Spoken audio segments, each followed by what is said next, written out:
The early stages of any new technology are always fascinating, and the solutions devised often represent examples of human ingenuity. A remarkable example is the magnetic receiver, displayed at the Radio History exhibition organized in Casino in 2007. The operation of the magnetic receiver is quite particular and is based on the phenomenon of magnetic hysteresis. Consider a ferromagnetic material. We can think of this material as being composed of many strongly magnetized regions, called domains. If the domains are randomly oriented, the net magnetization, represented by the magnetic induction vector B, is zero. In these conditions, the material is demagnetized. In the presence of an external magnetic field, represented by the vector H, the domains with magnetic moments aligned with the field tend to grow, while other domains tend to rotate, following the magnetic field. Consequently, the material exhibits a high net magnetization. The relationship between B and H is described by the magnetic hysteresis curve. The curve shown is called the first magnetization curve because the material is initially demagnetized. The domains initially have random directions, and H and B are zero. As H varies, the domains tend to align. However, when H is nullified, the domains are unable to return to a completely random arrangement, and a non-zero B value, called residual magnetization, remains. An external magnetic field in the opposite direction is necessary to return to zero polarization. As the value of H increases, the material is magnetized in the opposite direction. The phenomenon of residual magnetization results in a non-zero B value in the absence of H. However, if there are phenomena that somehow shake the domains, bringing them back to random directions, B rapidly drops to zero.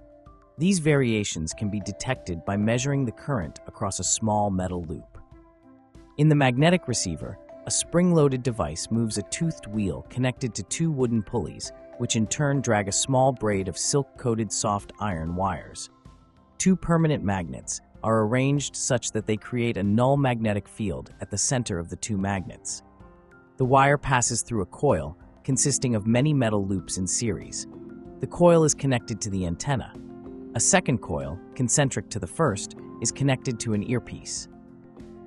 We follow the magnetization of a small section of the metal wire. Initially, the magnetization is zero.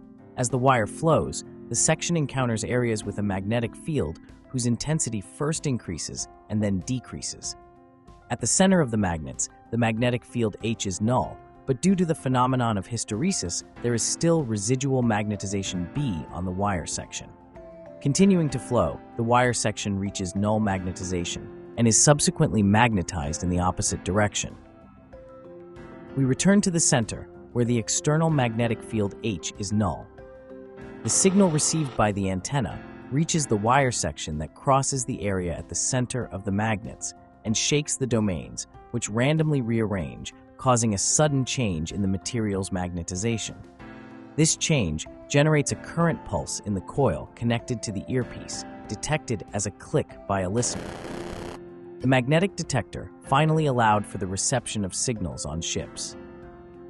On the night of April 14, 1912, when the Titanic struck an iceberg, the magnetic detector contributed to the rescue of numerous lives.